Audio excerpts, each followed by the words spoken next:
received a phone call from one of my buddies in New York City. He works in the arts community, which means he has to name drop about some globally famous people that he's working with on projects with right now. But after he did that, he got down to the reason for his phone call. He said, "You know my mom, you know my sister in Pennsylvania and how much I love them?" I said, "Yeah." And he said, "I've missed seeing them the last year and a half, and I've been expecting to go visit them this summer." He's like, "They won't get vaccinated." He said, for some reason to them, taking an injection from Pfizer is giving into governmental mind control. And after a few choice words, he paused, and I could hear the grief inside of him. He said, "What do I even say to them? Do I even go visit them?" About a year ago, a middle-aged woman sat me down seeking some counsel.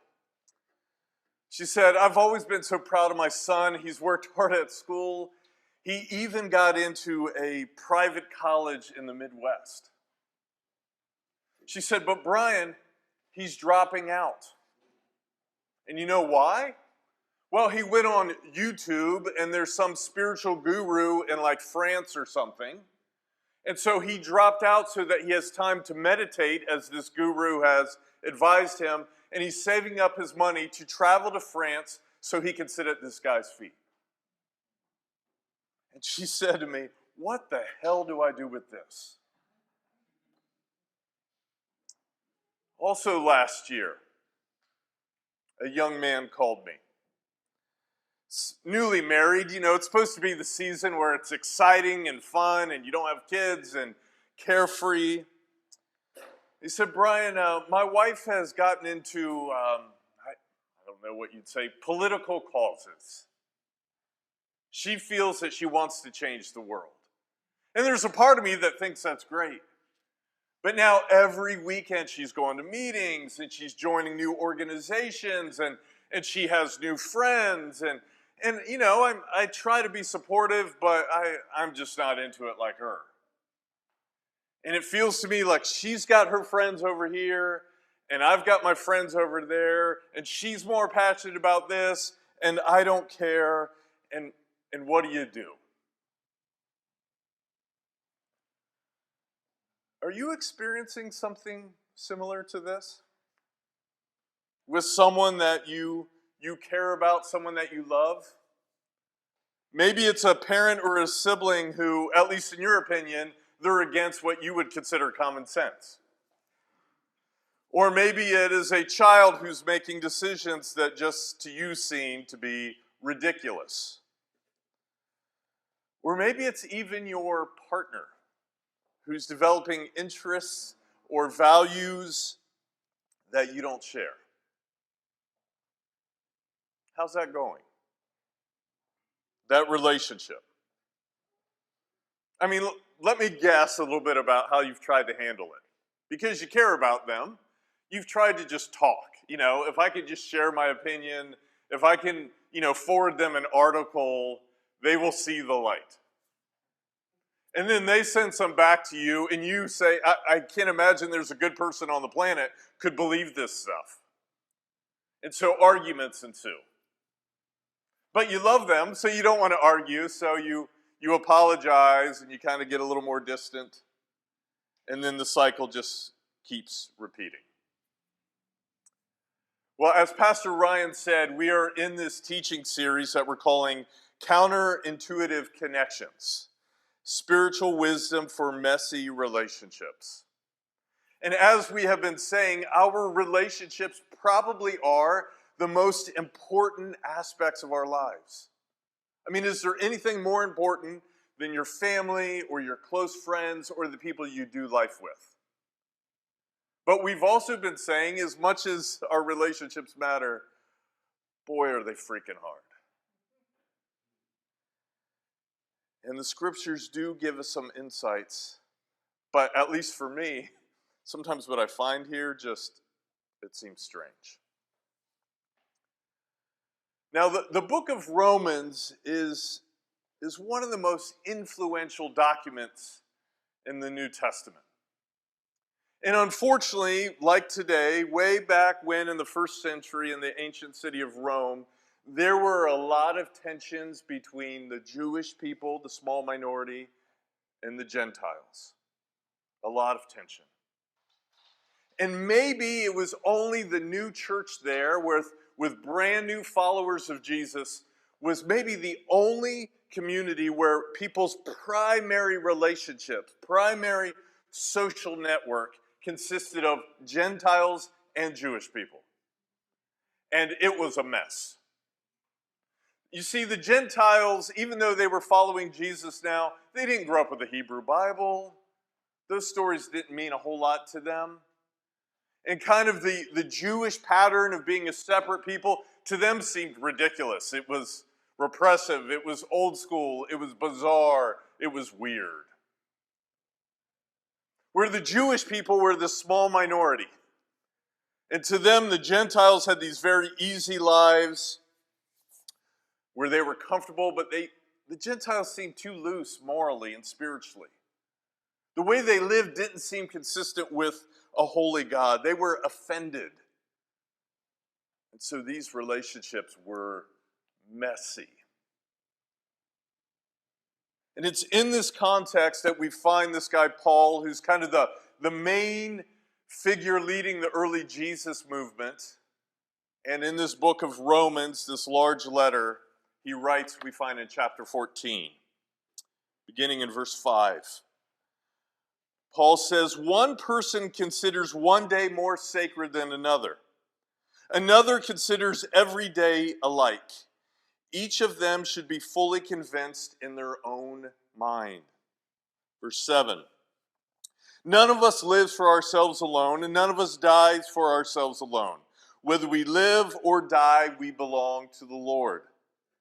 For this very reason, Christ died and returned to life so that he might be the Lord of both the dead and the living.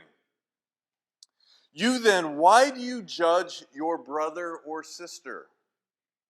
Or why do you treat them with contempt? For we all stand before God's judgment seat. Verse 12. Each of us will give an account of ourselves to God. Therefore, let us stop passing judgment on one another. Instead, make up your mind not to put any stumbling block or obstacle in the way of a brother or sister. It seems to me there's kind of three dominant approaches that we tend to take when it comes to our most intimate, personal, most important relationships when we really disagree on important things, even matters of what's right and wrong. So the first approach that some of us take is we feel called to fight the good fight, if you will. There's kind of this mindset that there's clearly right and wrong in the world, and for me to be a good person, it's my calling to let everyone else know what is right, and more importantly, to let them know what is wrong. This is what it means for me to be ethical. And there could be some upsides to this approach. These kinds of people bring change in the world, but man, it can be rough on relationships. If you're that kind of person, God bless you, but you can be a lot to the people in your life. There's a second approach that sometimes people take, and that I'll call kind of live and let live. This is from someone that, they've probably had a lot of chaos in their life, a lot of drama, and they just want peace. They're not trying to change people, and they don't want anybody to try to change them, right? They just want no drama in their life. It's good vibes only, baby, kind of a approach. This can also be difficult on your relationships because a lot of people get amped up about a lot of things. And if the only people you can relate to are people that are very calm all the time, your social network will get very small. But I think there's a third approach that we could take. Again, reading from Romans 14. One person considers one day more sacred than another. Another considers every day alike. Each of us will give an account of ourselves to God. Therefore, let us stop passing judgment on one another.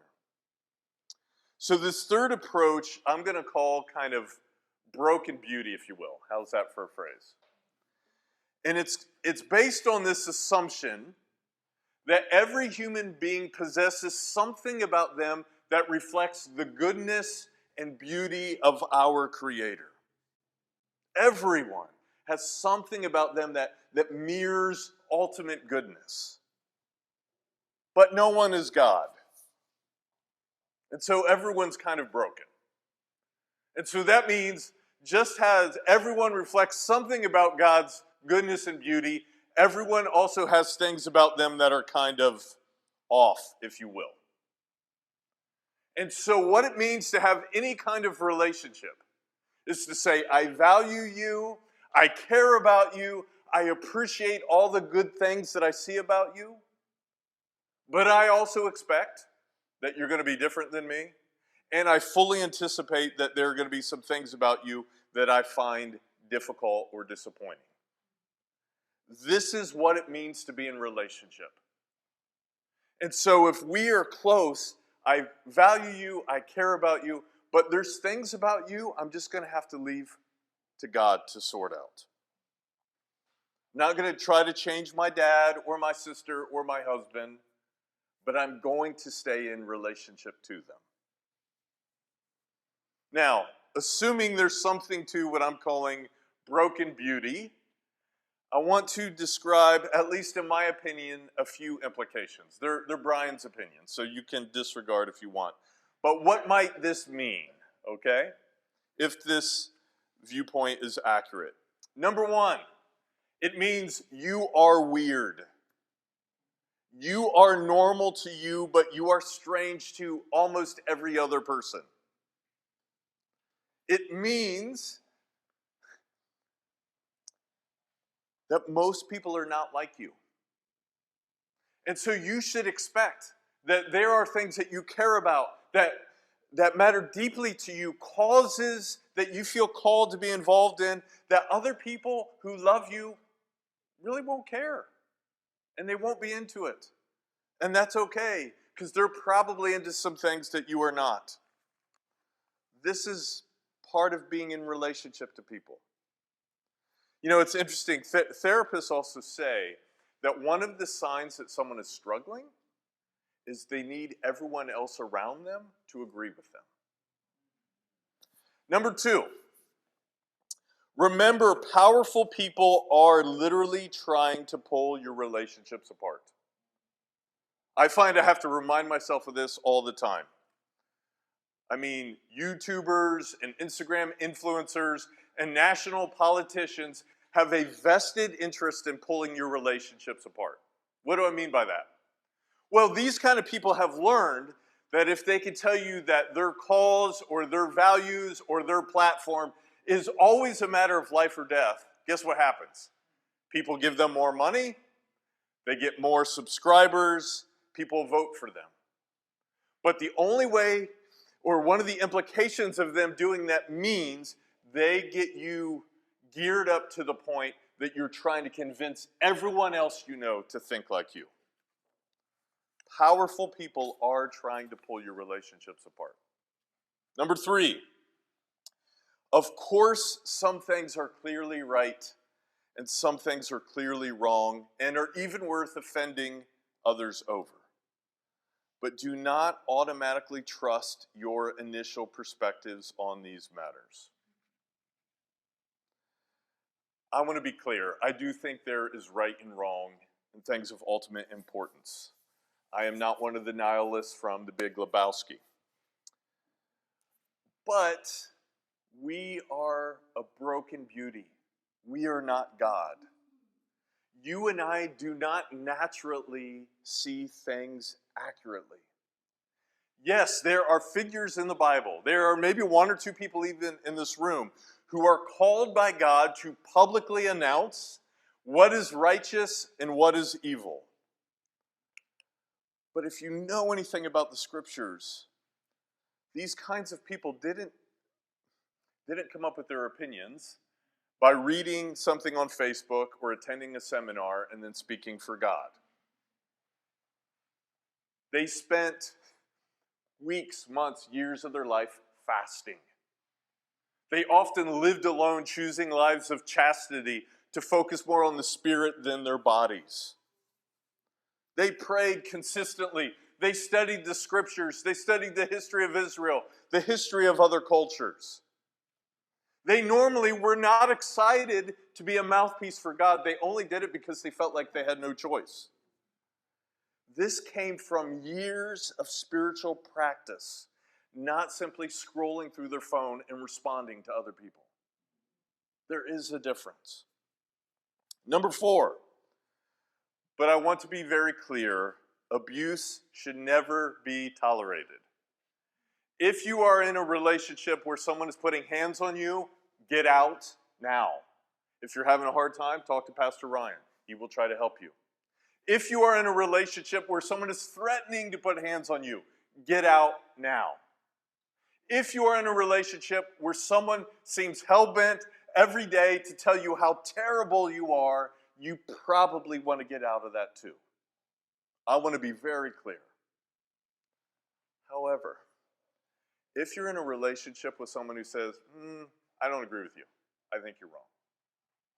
If you're in a relationship with someone who says, I know you see God that way, and fine, I don't. I see God this way. If you're in a relationship with someone who's like, I think you think that is the solution to our culture's problems, but I think you're off. I think these are. That's not abuse. These are probably people that you need to stay in relationship with. Number 5, you need people who are different from you in your life. You need them. If we are all a broken beauty, having something about God's goodness reflected in our life while being a little off, that means that there are good gifts from God that I will only receive from people who are very different than me. Different background, different ethnicity, different personality, different political views even at times. You know, Jerry Seinfeld said he always imagined that when he had children, that they would be just like him, but nicer and more talented. And then he had them and realized, actually, they are very different than him. I have 4 kids myself, and I love them all, and one of the things I can tell you is not one of them is like me. If you are parenting young children right now, I know you think you loved your parents, but they were kind of weird, but you and your friends have figured it out, and your kids will now grow up to be like you and see how your generation had the light. It's not going to happen like that. No matter what your values or beliefs are, as your children get older, they will be different than you. And they have this special talent. It's a laser beam where they can point into all of your weak spots that you don't know are there. If you want to become the kind of person that as you get a little bit older and your children still love you and appreciate you, you need to practice now valuing people who are very different than you. You can disagree, you can see their faults, but still valuing them. Then number 6, it is okay if there are some things that you don't talk about, even with people that you love. It's okay. You probably at some point need to have a conversation so everyone's clear where you are, but then it's okay to not talk about that. I've been blessed to have a best friend since I was 19. We were best men in each other's weddings. We talk a couple of times a week on the phone. And for middle-aged men, that's kind of different. It's a blessing. He knows everything about me. I know everything about him. And as much as he's been a best friend to me for 25 years, we've got like 2 things that we've disagreed we never talk about together. Yesterday, my wife and I celebrated our 22nd anniversary. Again, like I said, 4 kids. And as we were making plans for dinner, my wife said to me, sounds like a good time, but we're not talking about this. Relationships are like this at times. Your friends and your partners are not God. They reveal something about his broken beauty, but they are not him. It's okay if there's certain things that you just agree to not talk about. Maybe the greatest film director ever, Stanley Kubrick, made his last film was about a couple who toked up a little bit, a husband and wife, and decided to tell each other everything. You can guess it was a horror film.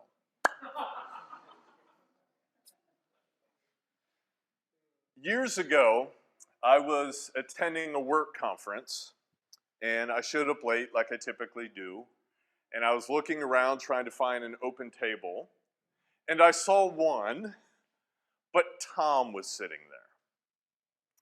And Tom is loud, and Tom is rude, but even worse, Tom has all the wrong views and beliefs about everything.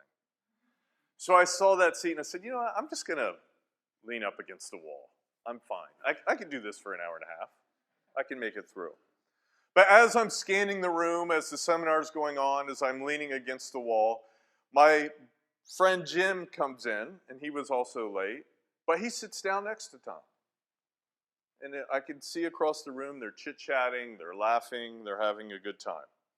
So at one of the breaks, I see Jim, and I say, hey, Jim, you're with Tom. Are you guys friends? Yeah, we're friends. I'm like, you're friends with Tom? Do you know what Tom believes? Do you know what Tom doesn't believe? He's like, oh yeah, I think he's wrong about everything. But what does that have to do with us being friends?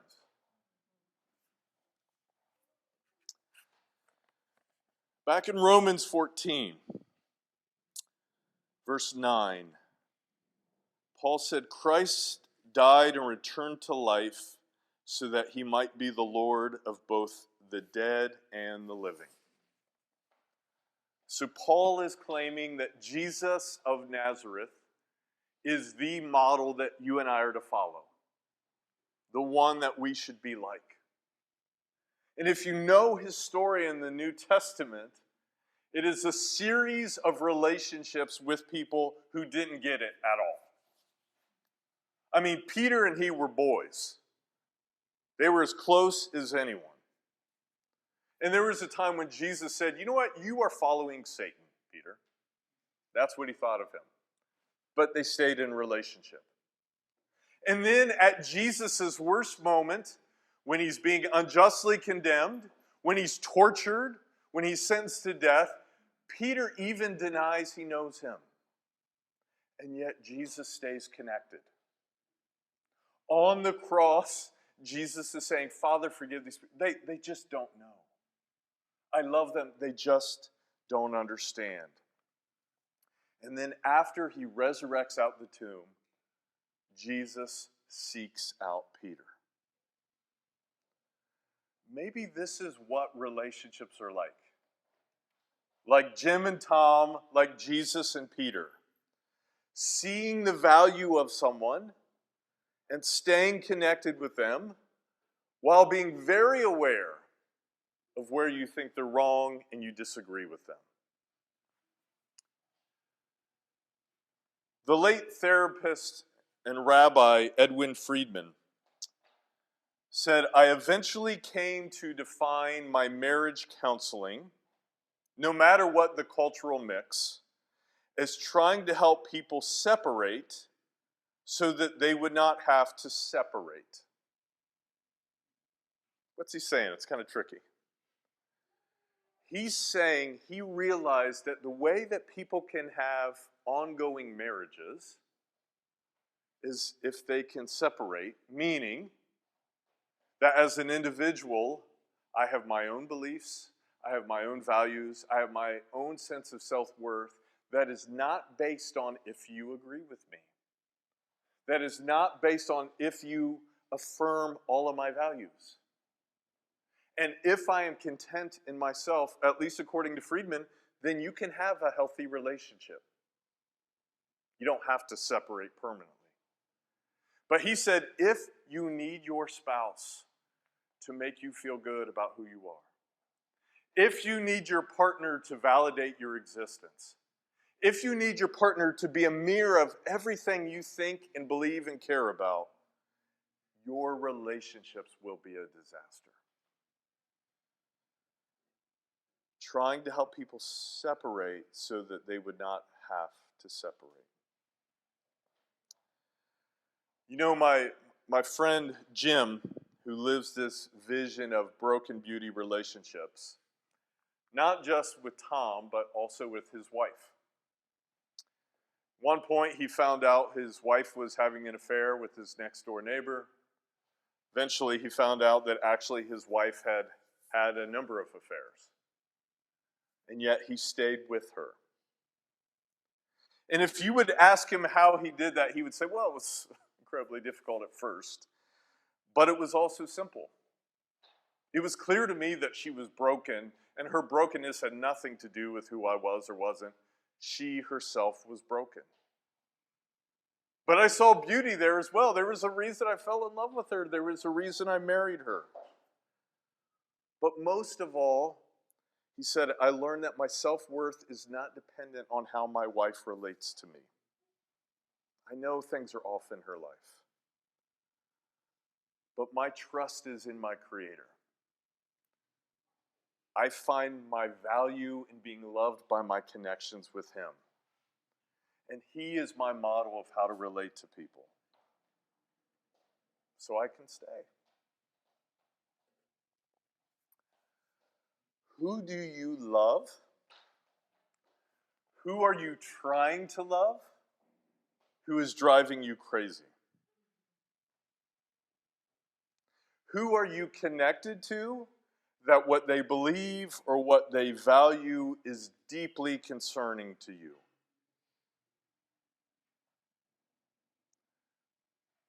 What might it look like for you to be separate from them so that you don't have to ultimately separate?